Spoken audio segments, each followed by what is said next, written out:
Hi, this is Dr. Carl Goldkamp. If you're interested in learning about the ketogenic diet like I was, to save my own life, then this is probably the podcast for you. 8 years ago, I knew nothing about it. 6 years ago, it saved my life. 3 years ago, I started researching and talking with some of the authorities in the field and attending medical conferences about this to understand why and how keto so dramatically changed my and my wife's Judy's lives. The purpose of this podcast is to share our journey of discoveries with you and understanding how keto is so effective in improving so many different conditions, from obesity, epilepsy, diabetes, infertility, MS, Alzheimer's, heart disease, to name a few. So take a step away from all the hype you've probably heard and roll up your sleeves with me and join me weekly to explore this living miracle that anyone can access. We'll talk science, we'll talk food. We'll explore its history and evolution to today, which is that the sheer wonder of the ketogenic way of eating has changed untold number of lives, unlike anything before it. And in case I forget to mention it, please join our Facebook group, Keto Naturopath. Hi, this is Dr. Goldkamp, and welcome back to another episode of the Keto Naturopath. I want to tell you about, a lesson that I had recently that I think can be universally applied. I guess if you had to categorize people in terms of are they learners or not learners, lifelong, they're always interested in something else and they're kind of driven by their curiosity, I would be in that category. I say it with nothing special intent, but just as an example now, so we have 3 cats now. That's an experience. So we have 3 cats in a somewhat small house, I think.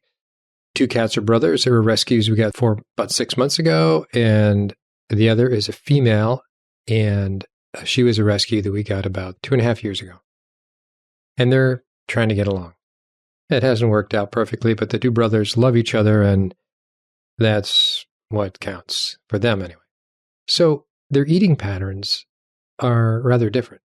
And I think in part we are partially to blame for the downfall of one of them, but we're building that up.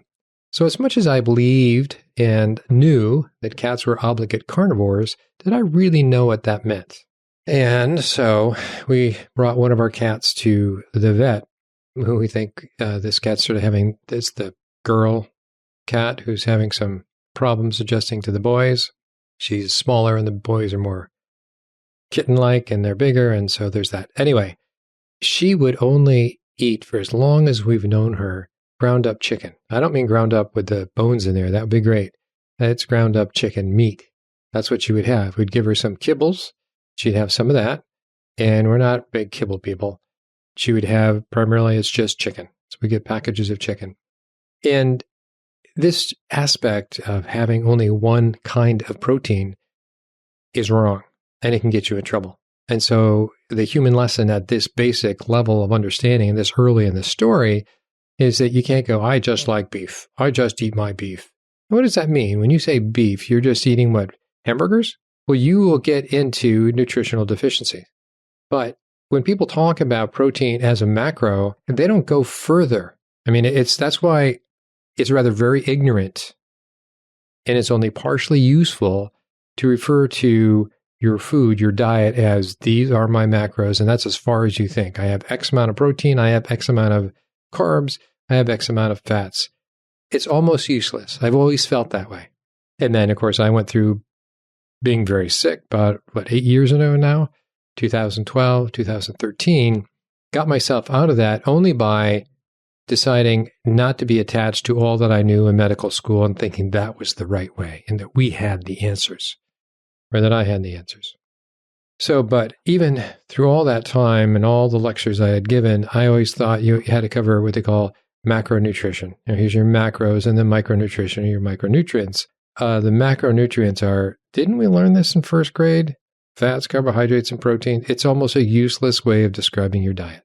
So when people only think about protein, they don't differentiate between muscle meat and organ meat. They just don't go beyond it. And there's a huge difference in that. As well as muscle meat from fish, muscle meat from beef, muscle meat from chicken, muscle meat from, you name it, pork, lamb, rabbit, cougar, puma, wild game. It's very different because these animals eat different things. I mean, it's not extremely different. They're all, you're being a carnivore, a meat eater by having these things, but the muscle meat varies. So even if you were saying, I just eat muscle meat, you will still have a kind of a deficiency if that's all you're going to stay to. You are obligated, if you are going to be a carnivore, to have organ meats. And how I simplify that list, it's liver. So you learn how to like liver. You learn how to cook liver. You learn about liver pate, and you find out how delicious it is. When you hear about foie gras, which is fatty liver-induced geese, that's a torturous way to bring up geese for sure, but it's such a delicacy in Europe, and what that is liver. So you can have pates of geese liver, goose liver, of chicken livers, which are really good, by the way, and they're just exquisite. And obviously you could do the same thing of calves and beef liver. But it's important because it contains a different nutrient profile than does muscle meat by a big deal. And when you talk about heart, by the way, heart is not an organ. Heart is a muscle. Even it has a different profile than muscle meat. Okay, so get to the focus on obligate carnivore. An obligate carnivore, let me read you some things to just give you a reference. So obviously an obligate carnivore is an animal that has to eat other animals. It is obligated. In other words, it can't, and we all think of cats are, by the way, obligate carnivores. Dogs are not obligate carnivores. But it comes down to their biochemistry, and this is where I want to go to. So cats must eat meat. We're talking about lions to your little baby kitty, to our little baby kitties. They must eat meat. There is no such thing as a vegan cat. In fact, there is no value to feeding cats veggies. Whether they're scraps from your plate or whatever, it's just not something that they digest. And so to go a little further is that we as humans have what we call essential amino acids. There's 8 essential amino acids, arguably 9. If people want to say, oh, no, it's 9. Glutamine is conditionally essential. You get low on glutamine due to stress and illness and so on, but you also make glutamine. You can convert to glutamine from other things that you've eaten, other amino acids. So I'm going to call it 8. Whereas an obligate carnivore, the cat family, for example, but I'm going to give a few other examples, needs 11 amino acids. So it's a little more comprehensive. And let me read a little bit about that. So here we go. All cats, felids as they call them, felines, including domestic cats, are obligate carnivores. But the cat is not alone in being a strict meat eater.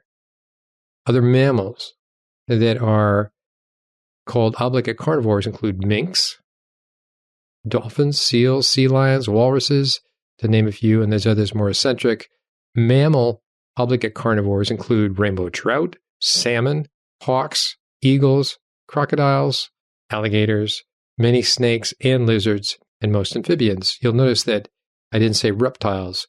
Turtles are not on that list. Turtles are omnivores. And a little digression, for a period of 5 years, I did a lot of what they call turtle necropsies in Cape Cod at Woods Hole in their dissections lab. Is each winter, whether you know this about Cape Cod or not, it's a big hook that kind of reaches out into the Atlantic Ocean. So consequently, when the seasons change and the water gets cooler, that all the sea turtles that came up from the south, they want to head south again, but they hit the bottom part. They hit Hyannis and Dennis and some of those areas, mid-Cape, and obviously they're blocked. They can't go through it. And then the water gets colder and colder and they get beached. And so there has always been the case, by the way. It's not an unnatural occurrence. It's just the situation. So you learn a lot about turtles. So these are turtles that have been found on the beach, and they're stranded turtles from the winter season.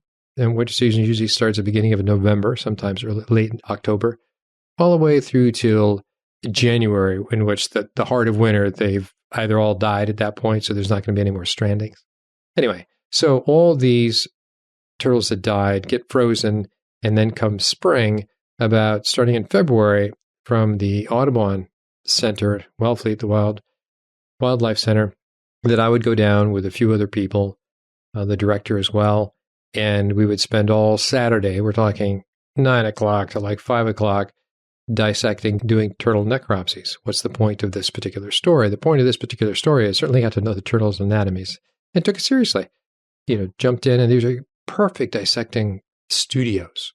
Lights, surgical lights above, long, wide stainless steel tables. They could lift them and decrease them, and at the end you had to clean them all up so clean that you could eat dinner off them. We found from the different kinds of turtles, and generally there's 5 different turtles out there that would get stranded, and sometimes there's hybrids. Some of the turtles were carnivorous, or primarily carnivorous, and others were herbivorous, and others were omnivorous. And so how would you know that by looking? Well, somebody had to tell you. So you did a lot of turtle learning. But you could tell once you got the base plate, I want to say the plastron, off, and you're looking at the viscera, the first thing you would see is the color red, obviously blood. But is it a pale, kind of dilute-looking blood? That would be a herbivore. Is it sort of slightly stronger? Or is it a rich, dark, almost an oily-like look to it? That would be primarily carnivorous. So what does that speak to? That speaks to hemoglobin. It speaks to the intensity of the hemoglobin and therefore the whole species of that particular turtle. So that's one difference you would see just in who ate more meat. So now, but to the obligate carnivore, they didn't have a choice. They couldn't be partially vegetarian. So we're talking dolphins and minks and crocodiles and alligators, osprey. We happen to live on a 55-acre lake that was a man-made lake from the 50s and 60s, and the osprey come by, well, it must be like we see 4 or 5 dives down to get the carp and other fish that are in this particular pond. And it's amazing to see. They need, absolutely, there's rabbits that run around, but for some reason they're not after the rabbits. They're just after the fish. Perhaps they can see them better. Okay, and they were all about Cape Cod as well. So they have a different biochemistry. They need to fulfill those particular needs. Other things that obligate carnivores have lost the ability or never had the ability to make some amino acids like we can from other amino acids. That's why we have 8 essential, and obligate carnivores have 11 essential amino acids. They cannot make vitamin A. They have to get it preformed. In other words, they have to eat vitamin A. They can't get it from beta-carotene and convert it like humans can, right? So we've all learned that beta-carotene from carrots, and of course, it's in other veggies as well, can be made into the active form of vitamin A. They have little ability to convert tryptophan to niacin, so they have to eat it preformed from the animals they eat. And they have a high requirement for taurine, which is found almost exclusively in animal flesh. Arginine's another one that's found in animal flesh, and it's so critical to obligate carnivores. So if you're thinking of your cat, or if you're thinking of a tiger or whatever, it's so critical to the cat that a meal without arginine, in the wild, a meal without animal flesh, they could soon die within that day. So that's how important arginine is. Obviously, it's one of the things that's in most cat food, so they've learned the obvious list. A great site to go to is about Big Cat Rescue, which is out of Tampa, Florida. And you go through not only what they're doing right now, but how they learned what they needed to feed the wild cats. Right? They have a lot of wild cats. And so what did they learn to feed? And so they've really become specialists on cat diets, really. It's quite fascinating as well as how much it has to be, a mix. So they don't just give all beef, all pork, and so on and so forth. It's chicken, it's beef, it's this, that, and the other thing. And they've learned the hard way. So the story I want to give you is that we took this cat to the vet, and it's funny, it's a very precocious cat that has no problem with strangers, and the brothers hide, and they fear strangers for a while. And so it came out of its crate, started, wanting to find out what the vet and the vet assistants were doing. And we had to explain that she wasn't getting on very well with the brothers. Something's turned a course. And so in the course, we talk about diet. And we said, we'll give her a raw food diet. We thought it's high praise for that. He wasn't too. He was very open. We had great stories to exchange. But, it has to be a diversified raw food diet. We talked about she'll only eat chicken. And he said, well, did you ever hear about the zookeepers back in the 1920s that had to learn what to feed lions? And it's like they assumed it was meat. So they kept on throwing steaks to the lions, and the lions were eating it. But what happened is that they had a very unbalanced calcium to phosphate ratio, and their bones got weaker and weaker, and they would get a thing called rubber jaw. And so it wasn't until they had to diversify, in the very least, if it was beef, get organ meats in there. Well, the organ meats are endless, but primarily liver would make up most of what the meats didn't have. So, for instance, muscle meat does not have vitamin A. Liver has a lot of vitamin A and a lot of other things as well. And so that was a big difference. And so you often hear, at least we're in our learning curve of what cats eat, big cats or small cats, about raw diet. That's not a qualifying word. It's not qualifying enough. What in that raw diet are they having? I think raw is a good thing, apart from the idea that it can get bacterial, get spoiled more quickly, obviously, in kibbles. That's the whole argument of why people use kibbles. But assuming that you keep it clean and it stays frozen just like they do in the zoo and so on and so forth, or you get it from a can. But a raw food diet would compose of various things that are not just muscle. So you say raw food, muscle meat, it comes from X. Organ meat that comes from X. This is the constituents of what you mean raw food. So raw food as an adjective to describe a cat's diet that rearing your cat on is not sufficient enough. A story I got from the vet, besides the one I just told you, he said, when they started studying lions and what lions actually ate, they, watched lions and tigers and other big carnivores. And what did they find is after they made their kill, what's the first part that they ate? I said, liver. He goes, close. He said, it's the viscera. They eat the intestines.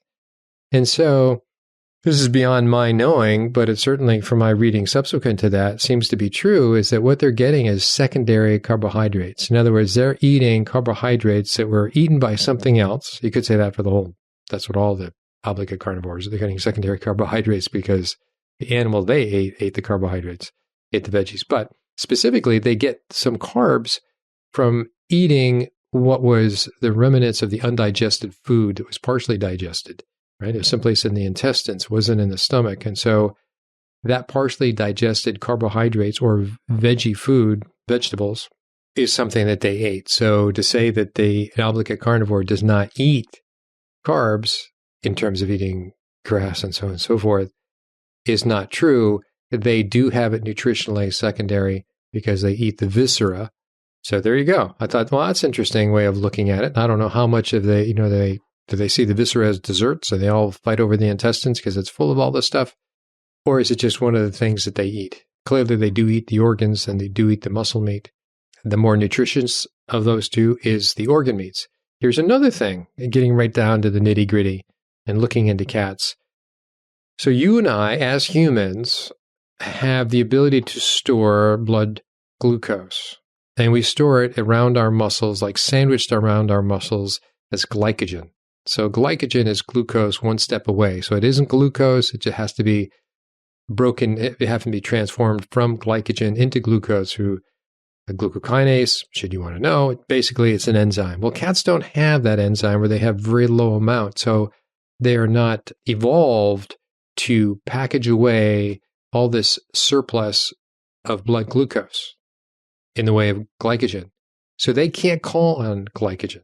So you and I, we go hiking up in the White Mountains of New Hampshire or the Smokies of North Carolina or anywhere in the Appalachians or the Rockies, and we go a little bit too far, we're starting to get tired and we didn't bring enough food. So where do we go then? Our body's going to be drawing on those packages, it's through gluconeogenesis in part. It's going to be those glycogen stores going to be converted to glucose. So we have a portability. We brought a lot of extra fuel with us. It's limited, but we brought a lot of extra fuel with us. And after that, we will ideally be using fat as energy. So cats do not have that ability. It's like if they don't eat that day, they can't. We're talking cats in the wild, how eating the diet that they should have as an obligate carnivore. If they are not having raw, whole animal, viscera, and so on and so forth that day, they don't have a backup plan. It is not, well, they can go without it. They are immediately going to start sacrificing their organs. So they will self-digest themselves if they do not eat on a regular basis. So you and I can fast. So of a fat animal in the wild, it doesn't exist. So the daily hunt for food is important. So that's another thing. So they have no backup as glycogen to glucose. And so now eating protein. And here was something really interesting, and it made me flash back to a debate that I had, and it's even been recorded as a former podcast, with a bariatric surgeon. He was saying, protein, if you have protein for a diet, it's going to spike your blood sugar. I thought, that's absurd. But I didn't know enough at the time, research-wise, to say, This is by the data of the people that I've seen. This is research that I've done. Now, I think that's rather an absurd thing to say, but it has a partial truth in that particular perspective. And what the partial truth is that, hoping that you probably already know some of this, is that all proteins can, through their amino acids, can go into the Krebs cycle and they can be used to make glucose. So that is called gluconeogenesis. It happens primarily in the liver, but not exclusively in the liver. And so that's why protein is perfect, because a cat also needs to have glucose. So you go, wait a minute, a cat that is evolved only to eat meat that needs glucose. How does that work out? Well, it's because of gluconeogenesis. It's because of protein supplies the protein it needs for its muscles and everything else, and its enzymes, and even its immune system. But where does it get its glucose? From gluconeogenesis, and that goes for its red blood cells, and that goes for part of its nervous system as well. And so that's why for obligate carnivores, protein, as in whole food source of protein, is ideal. It's this package. It's like package. It's all about supporting infrastructure. Infrastructure are the bones and the muscles, we're going to call it, okay? But it also has this extra feature of, it also can be converted into glucose when you need it. It's like, well, there you go. Let's just eat protein. Well, guess what? So that argument we had with that bariatric surgeon, it doesn't spike your glucose. That part was absurd. But what I used to think that, that's right. I guess that would be a bad thing if you just had a completely whole food source of protein, or in protein. How are you going to be able to live? It's going to spike your, well, actually, that's a good thing. First of all, I've now measured it so many times and so many different people, it might keep it in the your blood glucose levels riding in the 90s, which is not bad. It's still considered normal range. I think that's high normal if you ask me. But it doesn't go beyond that. Whereas as humans now, I'm speaking, they have carbs, which is primarily processed foods, that they can get their blood sugars up to 200 and 300 and even 400 and even up to 600 or something. Then throw in, if they're stressed out or a metabolism that has clearly gone awry, you can get extraordinarily high levels of blood glucose, which is a combination of what their diet is, crap, meaning refined carbohydrates, even if you get it in the hospital, and your body being stressed enough to make its own glucose on top of that. Talk about that, huh? So that's interesting. That's why protein really is the perfect food if you were out traveling, for you now on that hike in the Rockies, the White Mountains, wherever you are, and you went too far. And the one thing you brought along was beef jerky, which is dried muscle meat for the most part. And you could have, I've heard people doing dried liver as well. That's rare. Most people don't like it. But if you had, which is what they did, this was what Native Americans did, and this is what Aboriginal peoples did, is they had dried meat they took with them. And it was usually dried kind of oily meat because it had all that saturated fats, which is another source of energy, a very quick source of energy. Not like sugar quick, but pretty quick. And so, but let's say they didn't even have the fat and they just had the protein, which is kind of hard to get that naturally by itself.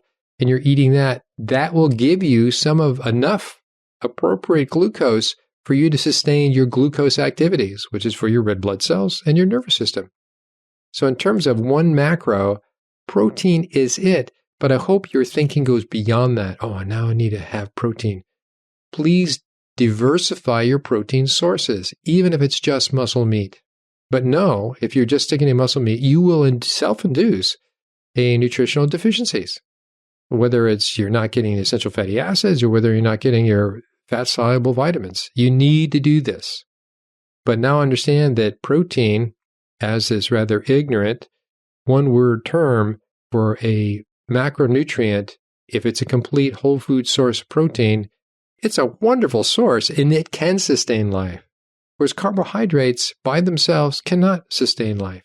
There's no such thing as an essential carbohydrate. There is such thing as essential fats. There is such thing as essential amino acids. And that is for a reason. So what I got out of learning more specifically about the cat's metabolism, about they don't have glucose, they don't have a fallback plan. That's why they do need to eat. They don't eat like humans.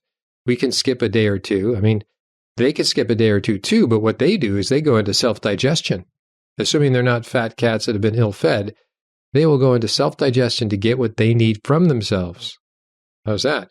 Whereas humans don't. We can access our fat, we can access our glycogen, and we're good for a while. Well, I'm going to end on that, and it was a breakthrough for me, and I really, again, appreciated the value of protein as this complete nutrition, macronutrient of muscle meat, of protein, period. You now need your 8 essential, and you can have your muscle meat, but you really need to diversify that source for the other reasons as well. Until next time, take care. Hi, this is Dr. Goldkamp. I just wanted to encourage you to send in your questions to drgoldkamp@ketonaturopath.com.